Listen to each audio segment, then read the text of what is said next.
Hello बच्चों, welcome back to my channel Gyan Setu. स्वागत है आप सभी का प्रारंभ बैच के अंदर। प्रारंभ बैच के अंदर हम 10th क्लास मैथमेटिक्स का थर्ड चैप्टर कवर कर रहे थे एंड फाइनली हम अपने लास्ट लेक्चर पे आ चुके हैं। थर्ड चैप्टर के 3.3 के बच्चे हैं कुछ क्वेश्चंस जो वर्ड प्रॉब्लम्स पर बेस्ड होंगे, उनको सॉल्व करना है। सबसे पहले लीनियर इक्वेशंस फॉर्म करेंगे, उनकी पेयर देखेंगे, देन उसके बाद हम एलिमिनेशन मेथड या फिर सब्स्टिट्यूशन मेथड, जो मेथड आपको अच्छी लगे आप वो मेथड यूज कर सकते हैं। The main aim is to find out the solution, ठीक है। बट बेसिकली हमारी पूरी एक्सरसाइज एलिमिनेशन मेथड पर बेस्ड थी, तो बचे हुए सारे क्वेश्चन भी हम एलिमिनेशन मेथड से ही सॉल्व करेंगे ताकि आपकी प्रैक्टिस अच्छे से हो जाए, ठीक है। चलिए स्टार्ट करते हैं। सेकेंड क्वेश्चन का फर्स्ट पोर्शन वर्ड प्रॉब्लम था, तो पूरा वर्ड प्रॉब्लम का स्टेटमेंट मैंने नहीं लिखा। मैंने बार बार समझाया है, जब भी आप किसी वर्ड प्रॉब्लम को सॉल्व कीजिए तो उसका गिवन लिख लीजिए, उतना सफिशिएंट है, ठीक है। तो मैंने गिवन मेंशन कर दिया है। If we add the numerator with 1 and subtract the denominator with 1, fraction reduces to 1, ठीक है। सपोज मैंने माना कि मेरे पास एक फ्रैक्शन है, फ्रैक्शन मैंने f लिखा, फ्रैक्शन मैंने मान लिया कि x बाय y, क्योंकि मुझे नहीं पता न्यूमरेटर क्या डिनोमिनेटर क्या, मैंने दो वेरिएबल ले लिया x y, ठीक है। अगर मैं फ्रैक्शन के न्यूमरेटर में 1 का एडिशन करूं, numerator with 1 subtract denominator with 1 और 1 का सबट्रैक्शन कर दूं, तो मेरा फ्रैक्शन क्या हो जाएगा, 1 से कम हो जाएगा, ठीक है। मेरा फ्रैक्शन रिड्यूस हो जाएगा किस तक, 1 तक। तो मेरा फ्रैक्शन मैंने लिखा कि अगर मैंने x में 1 प्लस किया और y में से 1 माइनस किया, तो मेरा फ्रैक्शन क्या हो जाएगा, 1 हो जाएगा। ध्यान से देखेंगे सिर्फ इस पोर्शन को, तो इस पोर्शन से मुझे एक इक्वेशन मिल रही है, कैसे, x plus 1 upon y minus 1 बराबर 1 के। इसको यहाँ ले आऊंगा तो ये हो जाएगा y माइनस 1, क्लियर। अब ये y प्लस का है, इधर आके माइनस का हो जाएगा, ये 1 प्लस का है, उधर जाके माइनस का हो जाएगा। तो मेरी इक्वेशन क्या बन जाएगी, x माइनस वाई बराबर माइनस 2। ये इक्वेशन नंबर 1 समझ में आया। मैंने सिंपल एक फ्रैक्शन बनाया x अपॉन y के फॉर्म में, x मेरा न्यूमरेटर है, y मेरा डिनोमिनेटर है। पहले स्टेटमेंट में लिखा था कि अगर मैंने न्यूमरेटर में 1 प्लस किया, डिनोमिनेटर में 1 माइनस किया, तो मेरा फ्रैक्शन 1 के बराबर हो जाए। वही करा है मैंने। उसको करने के बाद मैंने इक्वेशन के फॉर्म में लिखा और मैंने एक इक्वेशन बना दी। पहली इक्वेशन क्या बनी उससे, x माइनस वाई बराबर माइनस 2। सेकेंड पे चलते हैं, ठीक है। अगेन मैं इस फ्रैक्शन को सिंपल फॉर्म में लिख देता हूँ। मेरी फर्स्ट इक्वेशन बन गई, मैं इस फ्रैक्शन को सिंपल फॉर्म में लिखता हूँ। फ्रैक्शन क्या था मेरे पास, x upon y, clear. It becomes 1/2। इसकी बात चल रही है, फ्रैक्शन की बात चल रही है। फ्रैक्शन मेरा 1/2 के बराबर हो जाएगा अगर मैंने डिनोमिनेटर में 1 प्लस कर दिया। अगर मैंने इसके डिनोमिनेटर में 1 प्लस कर दिया तो मेरा फ्रैक्शन कितना हो जाएगा, मेरा फ्रैक्शन हो जाएगा 1/2। ये मेरे काम का है, ठीक है। ये मेरे किस काम का है, इसको मैं यहाँ पर लिख देता हूँ, x अपॉन वाई प्लस 1 बराबर 1/2।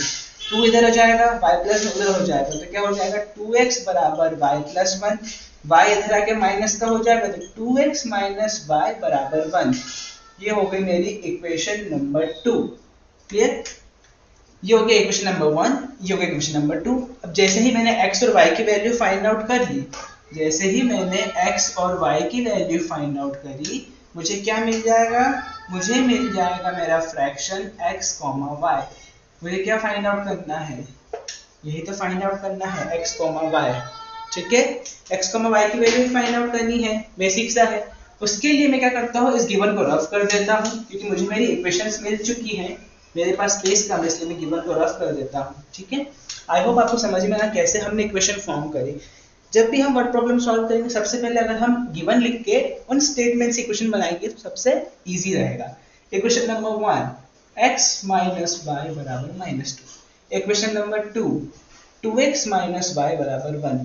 सर ये y दोनों सेम दिख रहे हैं, क्या चेंज करना चाहिए, दोनों के सिंबल से तो सिंबल चेंज कर देते हैं। ये प्लस का है, ये माइनस का है, ये प्लस का है, ठीक है। नेक्स्ट क्या करेंगे, हम चेंज करेंगे इनके सिंबल। जैसे सिंबल चेंज किया तो प्लस माइनस का हो जाएगा, माइनस प्लस का हो जाएगा और ये प्लस माइनस का हो जाएगा। नई वैल्यूज क्या आएगी मेरे पास, नई वैल्यूज आएंगी minus 2x plus x minus x, ये प्लस वाई माइनस वाई तो कट गया, माइनस 1 माइनस 2 माइनस 3, तो x की वैल्यू सिंपल कितनी आ गई, 3। y की वैल्यू निकालते हैं इस इक्वेशन में से, क्या है, x माइनस वाई बराबर माइनस 2। तो x की वैल्यू 3 पुट करी तो माइनस वाई x की वैल्यू 3 पुट करी तो 3 माइनस वाई बराबर -2, ये -2 इधर आके प्लस का हो जाएगा, तो इससे मेरा आंसर हो जाएगा y बराबर 5। तो मेरा सॉल्यूशन क्या होगा, मेरा सॉल्यूशन हो जाएगा क्या, x, y बराबर 3/5। ये हो गया हमारा आंसर। नहीं, ये हमारा आंसर नहीं है। क्वेश्चन में क्या पूछा गया था, फ्रैक्शन पूछा गया था, तो x बाय y की वैल्यू पूछी गई थी, तो x की वैल्यू कितनी थी 3, y की वैल्यू है 5। ये होगा हमारा आंसर। क्लियर? सो चलिए मूव ऑन करते हैं नेक्स्ट क्वेश्चन की तरफ। नेक्स्ट क्वेश्चन में गिवन है age of Noori, age of Sonu. ठीक है, सपोज मैंने जब भी एज का कॉन्सेप्ट आए, सबसे पहले आप एज, दो पर्सन होंगे, उन दोनों की एज को x, y कुछ मान लीजिए। सपोज नूरी की एज x ईयर्स थी एंड सोनू की एज y ईयर्स थी, ये मैंने मान लिया, तो मेरा क्वेश्चन सॉल्व करना इजी हो जाएगा। चलिए, गिवन क्या है, 5 years ago, 5 साल पहले, Noori was thrice old as Sonu.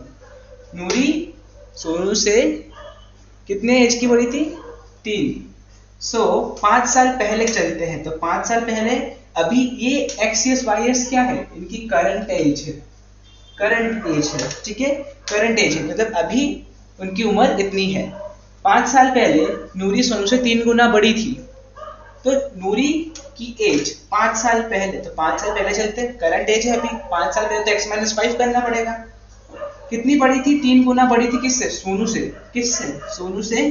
कब, 5 साल पहले। तो x - 5 बराबर 3 × y - 5। ध्यान से समझिए, इसको मैं यहाँ पर लिखता हूँ, x - 5 बराबर 3 × y - 5। 5 साल पहले नूरी की एज सोनू से 3 गुना बड़ी थी, तो नूरी के बराबर 3 × सोनू की एज हो जाएगी। ठीक है, क्लियर? नाउ 10 years later, 10 साल बाद, Noori will be twice old as Sonu. 10 साल बाद नूरी की एज सोनू की एज से डबल हो जाएगी। 10 साल बाद, तो x + 10, 10 साल बाद नूरी की एज सोनू से डबल हो जाएगी। ये केस नंबर 1, ये केस नंबर 2। इनसे हम बनाएंगे इक्वेशन और हमारा क्वेश्चन सॉल्व हो जाएगा। ठीक है, कैसे इक्वेशन बनाएंगे, तो x - 5, 3 का मल्टीप्लाई किया अंदर, तो 3y - 15। सिमिलरली नीचे x + 10, 2 का मल्टीप्लाई किया अंदर, तो 2y + 10। और मूव करेंगे आगे, तो ये -5 इधर जाके प्लस का हो जाएगा, और ये 3y इधर आके माइनस का हो जाएगा, तो x - 3y बचेगा -10, एंड सिमिलरली x - 2y बचेगा 0। सॉरी, 0 कैसे बचेगा, यहाँ पे 20 है, तो x - 2y बराबर बचेगा 10। क्लियर इतना? ठीक है, आई होप आपको समझ में आया होगा क्या करा हमने। सबसे पहले हमने इन दोनों के केसेस, सबसे पहले h को x और y मान लिया, उसके बाद हमने जितने भी केसेस गिवन थे वो लिख दिए। पहली केस क्या था, 5 साल पहले था, पहला केस 5 साल पहले का था, 5 साल पहले का हमने लिखा, उसकी हेल्प से हमने एक इक्वेशन बना दी, तो x - 5 बराबर 3y - 15, और हम आगे चल दिए। सेकेंड केस किसका था, 10 साल बाद का था, तो 10 साल बाद नूरी की एज सोनू से डबल हो जाएगी, तो नूरी की एज सोनू से डबल कर दी हमने 10 साल बाद, उसका केस हमने लिख दिया। तो हमारे पास 2 इक्वेशन आ गई, ध्यान से देखिए, ये रहा equation number 1, equation number 2, 2 equation आ गई हमारे पास। ठीक है, अब इन दोनों इक्वेशन को हम सॉल्व कर लेते तो हमारा आंसर आ जाएगा। क्लियर? मैं ये वाला पोर्शन रफ कर देता हूँ अपना। इक्वेशन तो हमारा सॉल्व करना इजी है, बट हमें इक्वेशन तक पहुंचना पड़ेगा। क्लियर? उस इक्वेशन तक पहुंचने के लिए हमें गिवन को प्रॉपर्ली समझना पड़ेगा। तो x - 3y बराबर -10 एंड x - 2y बराबर 10। तो ध्यान से देखेंगे तो x मुझे सिमिलर दिख रहा है, यहाँ पे हम x को एलिमिनेट कर सकते हैं। x का साइन प्लस है तो इसको माइनस कर दिया, ये माइनस है तो इसको प्लस कर दिया, ये प्लस है तो इसको माइनस कर दिया। सॉल्व करेंगे, ये तो x x गया, -3y + 2y -10 -20, तो y की वैल्यू कितनी हो गई, 20। y की वैल्यू कितनी हो जाएगी, 20। एज ऑफ सोनू, सोनू की एज कितनी हो जाएगी, सोनू की एज हो जाएगी 20 इयर्स। क्लियर?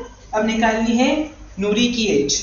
नूरी की एज का कॉन्सेप्ट कैसे निकालेंगे हम, कैसे निकालेंगे, तो x माइनस 3y बराबर माइनस 10 इक्वेशन में पुट करेंगे, सिंपल सा फंडा है, इक्वेशन में पुट करो आंसर निकाल दो।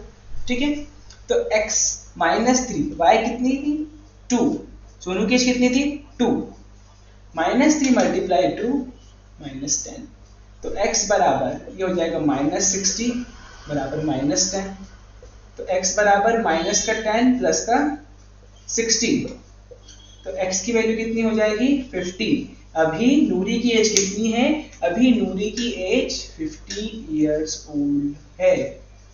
5 साल पहले चले तो नूरी की एज सोनू से 3 गुना ज्यादा थी। कैसे, अगर 20 में से 5 ईयर माइनस करेंगे 15 इयर्स, 50 में से 5 माइनस करेंगे कितना हो जाएगा 45, तो 15 का ट्रिपल 45 होता है, सही है।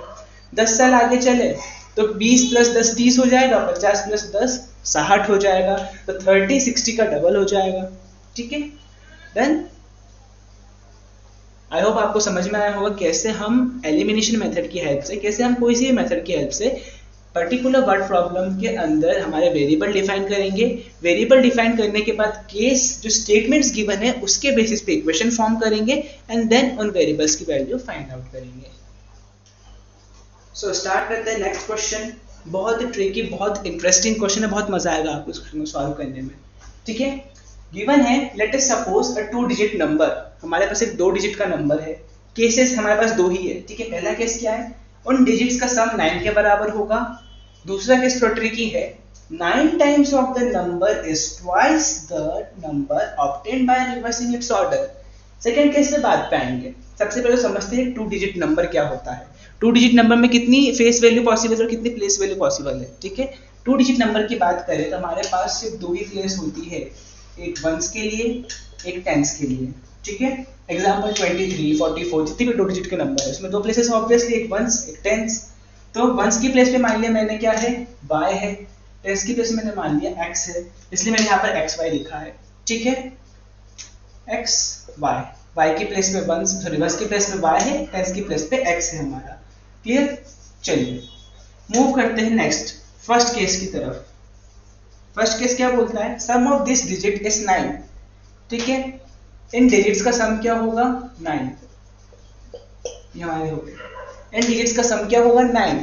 9 मतलब डिजिट क्या, x और y अब डिजिट है, x और y डिजिट है, 2 डिजिट का नंबर है तो x एक डिजिट हो गया, y एक डिजिट हो गया। x टेंस की प्लेस पे, y वंस की प्लेस पे है, तो x प्लस y का सम हो जाएगा 9 के बराबर। ये हो गई इक्वेशन नंबर 1। चलिए, तो बहुत इजीली, बहुत जल्दी आ गया, बिल्कुल। मूव करते हैं सेकंड केस की तरफ। सेकंड केस थोड़ा सा ट्रिकी है।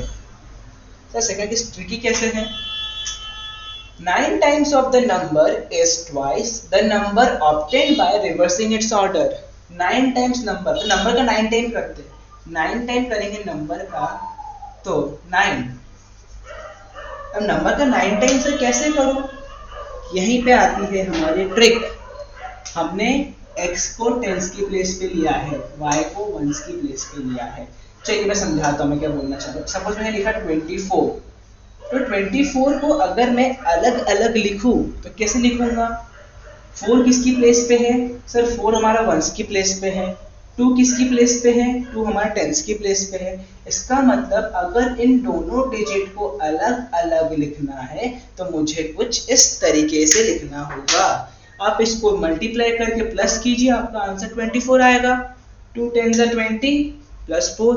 सर 2 में 10 का ही मल्टीप्लाई क्यों किया, बिकॉज 2 किसकी पोजीशन पे आ रहा है, 2 टेंस की प्लेस पे आ रहा है। चलते हैं वापस nursery, first second third class में, बचपन में हमें ये चीजें पढ़ी हैं। ठीक है, बट अब ये चीजें हमें डायरेक्टली नहीं दिखेगी, अब ये चीजें हमें इन स्टेटमेंट्स के अंदर इन वेरिएबल्स के फॉर्म में दिखाई देगी। ठीक है, तो 24 को हम लिख सकते हैं 2 × 10 + 4। सिमिलरली टेंस की प्लेस पे x है, तो 9 टाइम्स होगा नंबर, तो एक्चुअल नंबर क्या हो जाएगा x × 10। इसका मतलब क्या है, वो हो जाएगा मेरा 10x प्लस y। अब ये मेरा एक्चुअल नंबर होगा। ऊपर वाला क्या था, सिर्फ सम ऑफ दिस डिजिट्स, इन दोनों डिजिट का सम था 9। ठीक है, बट नीचे क्या बोला, 9 time of the number, number की बात करी है। नंबर कैसे निकालोगे इस फॉर्मेट में, तो x टेंस की प्लेस पे है तो 10x + y, इसका 9 टाइम्स। किसके बराबर है? ट्वाइस द नंबर, डबल होगा। अब वो नंबर क्या है? Obtained by reversing it's order. Reverse मतलब बहुत इजी है, जहां x लिखा है वहां y लिखना है, जहां y लिखा है वहां x लिखना है। रिवर्स का मतलब होता है ये 24 है, 24 का रिवर्स क्या हो जाएगा? ऑर्डर रिवर्स का मतलब 42 हो जाएगा।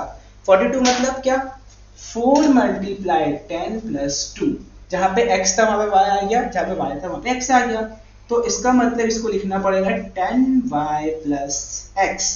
ये होगा हमारा इक्वेशन नंबर सेकेंड। क्लियर? ये क्वेश्चन थोड़ा ट्रिकी था, मैंने कहा था कि first statement easily sort out हो जाएगा, सेकंड स्टेटमेंट थोड़ा ट्रिकी है क्योंकि इसके लिए आपके बेसिक्स क्लियर होना कंपलसरी है। ठीक है, अब हमारे पास इक्वेशन आ गई, सॉर्ट आउट करते हैं। ऊपर का पोर्शन में रफ कर देता हूं।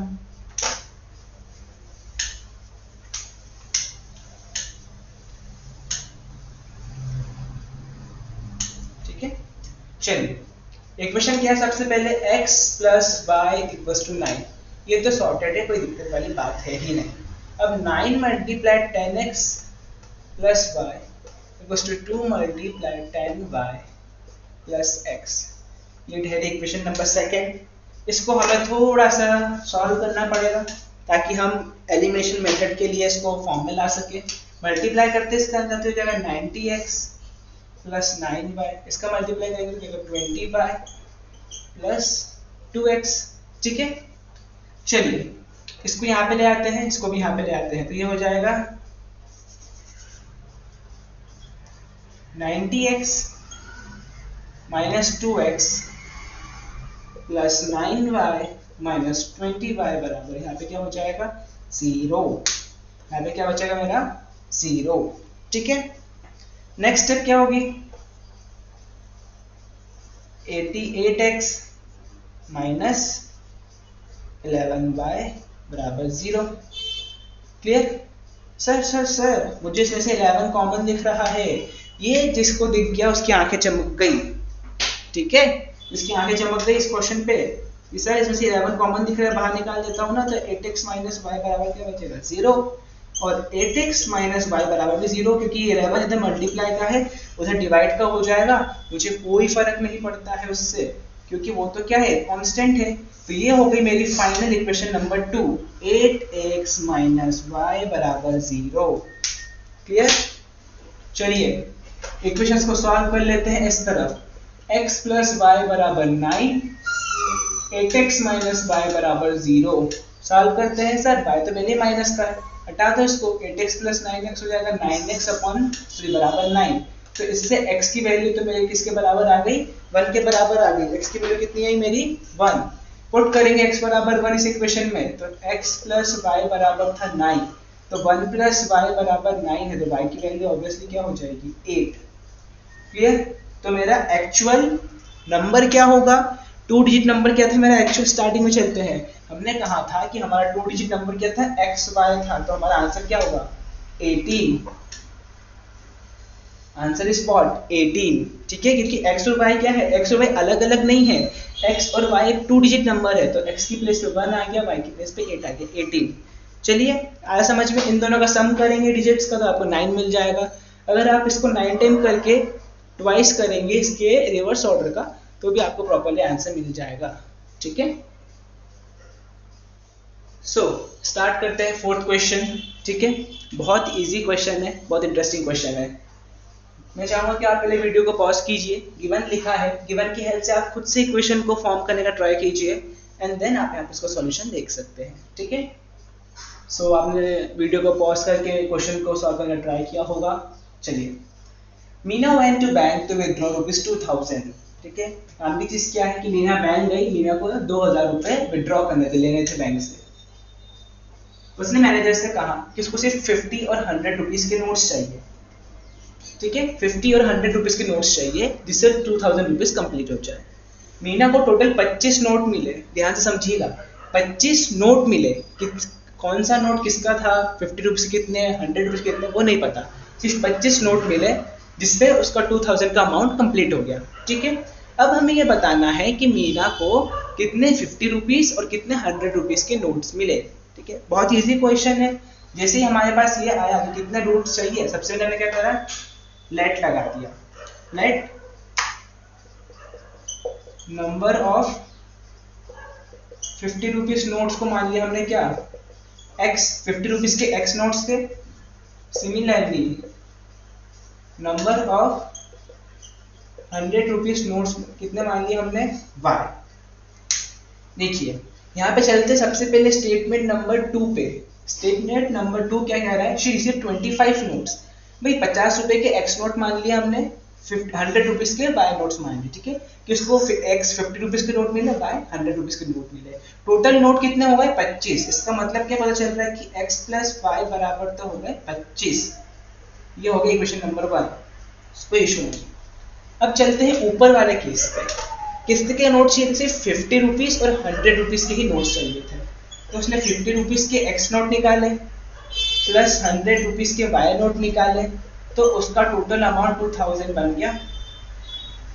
क्लियर? ये हो गई हमारी इक्वेशन नंबर 2। वाओ सर इतनी जल्दी, बस हम इन दोनों को सॉल्व करेंगे, हमारा आंसर आ जाएगा। x और y की वैल्यू आ गई, मेरे पता चल जाएगा कितने 50 रुपीज नोट्स थे, कितने 100 रुपीज नोट्स थे, ठीक है। सो मैं ऊपर वाला गिवन वाला पोर्शन रफ कर देता हूँ ताकि हम इक्वेशन को वहां लिखकर प्रॉपर्ली सॉल्व कर सके। पहली इक्वेशन क्या थी, x प्लस वाई बराबर 25। इसमें तो कुछ इशू नहीं है, ठीक है। सेकेंड इक्वेशन क्या है मेरे पास, 50x plus 100y equals to 2000। ध्यान से देखेंगे तो इस इक्वेशन में से 50 कॉमन निकल रहा है, अंदर में 50 कॉमन है, तो 50 बाहर निकाल लो तो अंदर क्या बचेगा, x प्लस 2y बराबर 2000। ये 50 इधर मल्टीप्लाई का है, भेज दीजिए इसको डिवाइड में, डिवाइड में जाएगा तो इससे कैंसिल आउट, कितना हो गया 40। नई इक्वेशन क्या बन के आई, x प्लस 2y बराबर 40। क्लियर? और ऊपर वाली क्या थी मेरे पास, x प्लस y बराबर 25, ठीक है। x प्लस वाई बराबर 25। क्लियर? सॉल्व करना है सर, x x सेम है, बस साइन चेंज कर दो सबका। x x गया, 2y में से y गया तो क्या बचेगा y, 40 में 25 में से कितने बचेंगे 15। इसका मतलब y की वैल्यू 15 थी। y किसके थे, y 100 रुपीज के नोट का काउंट था, मतलब 100 रुपीज के 15 नोट होंगे, ठीक है। और हमें पता है कि x प्लस वाई बराबर कितना था 25 था, तो y की वैल्यू अगर 15 हुई तो x की वैल्यू कितनी होगी, x की वैल्यू होगी 10। सिंपल है हमारा आंसर। सो फाइनली हमारा आंसर क्या आएगा, हमारा आंसर आएगा finally Meena got 100 rupees notes and 10 50 rupee notes, ठीक है। आप चाहे तो इनको कैलकुलेशन में डाल के देख सकते हैं। 10 नोट होंगे 50 रुपए के तो 500 हो गए, 15 नोट्स होंगे 100 रुपए के तो 1500, 1500 प्लस 500 2000 का अमाउंट कैलकुलेट हो गया, ठीक है।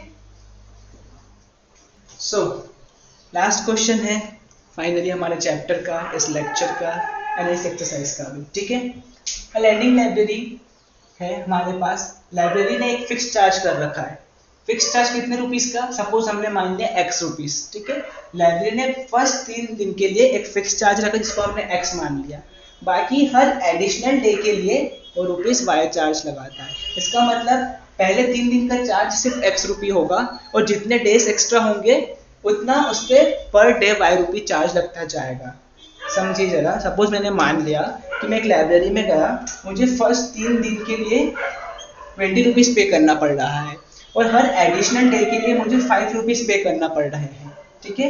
ये एडिशनल डे हो गया मेरा, हर एडिशनल डे के लिए मुझे 5 रुपीज पे करना पड़ रहा है, ठीक है। सो अगर मैंने 4 दिन वो किताब रखी तो 20 प्लस 5 हो जाएगा, मुझे टोटल 25 रुपीज देने पड़ेंगे। अगर मैंने 10 दिन वो किताब रखी तो 20 प्लस 35 हो जाएगा, क्योंकि हर 7 दिन के लिए मुझे 5 रुपए हर दिन देना पड़ रहा था, ठीक है, पर डे देना पड़ रहा था। इसलिए समझ में आया मैं क्या बोलना चाह रहा हूँ, मैं ये बोल रहा हूँ कि x रुपीज फर्स्ट 3 दिन टोटल 3 दिन का चार्ज सिर्फ x रुपीज है, और जैसे नंबर ऑफ डेज बढ़ते जाएंगे उतना ये y रुपीज एक्सटेंड होता जाएगा। अगर हमने 2 दिन के लिए लिया तो 2y, अगर 3 एडिशनल डे हुए तो 3y, 4 एडिशनल डे हुए तो 4y हो जाएगा। ठीक है, नाउ अब चलते केस नंबर 1। सरिता पे 27 रुपीज फॉर 7 डेज। सरिता ने 27 रुपीज दिए 7 दिनों के लिए। मुझे पता है फर्स्ट 3 डे का चार्ज कितना है, सिर्फ x। फर्स्ट 3 डे का चार्ज कितना है, सिर्फ x। बाकी कितने दिन बच गए, 7 में से 4 दिन में कितने चार्ज लगेंगे, y। तो 4y बराबर 27। हर एक दिन का y था, 4 दिन के लिए 4y हो जाएंगे। सिमिलरली सुशी पे ₹21 फॉर 5 डेज। तो फर्स्ट 3 दिन के लिए क्या हो गया, x। कितने डेज बचे, 2 प्लस 2y बराबर 21। क्लियर, ये तो इक्वेशन बन गई हमारी। सर ये तो यहीं पर सॉल्व हो जाएगी कि हमें तरीका पता है। ये सिंबल प्लस का है, इसको माइनस का कर दो, ये प्लस का है, इसको माइनस कर दो, ये प्लस का है, इसको माइनस का कर दो। आंसर क्या आएगा हमारा, x से x गया, 4y minus 2y, 2y, 27 minus 21, 6, 2y बराबर 6। तो y की वैल्यू कितनी होगी मेरे पास, 3। अगर y मेरे पास 3 है, उससे मैं x की वैल्यू निकाल लूंगा एक इक्वेशन में पुट करके। तो मैं एक इक्वेशन में पुट कर, तो मेरा आंसर क्या जाएगा, x की वैल्यू 15। ठीक है, क्लियर।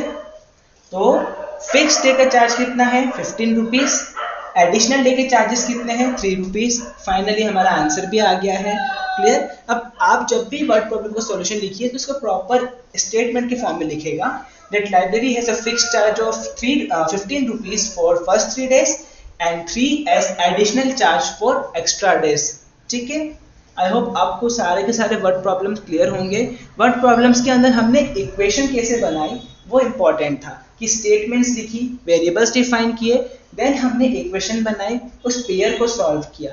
क्लियर, आई होप आपको समझ में आया होगा। Pair of linear equations in 2 variables. ये चैप्टर बहुत इंटरेस्टिंग था एंड बिलीव मी ये फ्यूचर में आपके बहुत काम आने वाला है। जब हम फिजिक्स, केमिस्ट्री, मैथमेटिक्स 11th-12th में जाकर लेंगे, या फिर हम कॉमर्स बैकग्राउंड में भी जाने वाले हैं, तो लीनियर पेयर आने ही वाली है। ये कॉन्सेप्ट, ये टॉपिक हमेशा हमारे साथ चलेगा। ठीक है, तो अगर आपने इस चैप्टर को अच्छे से कवर किया है तो आपको फ्यूचर में जाके कोई प्रॉब्लम्स नहीं होंगी। आई होप आप सब ने मिलकर इस चैप्टर को अच्छे से समझा होगा मेरे साथ। ठीक है, मिलते हैं अगली क्लास में, तब तक के लिए गुड बाय, जय हिंद, जय Bharat, and don't forget to like and subscribe my channel Gyan Setu.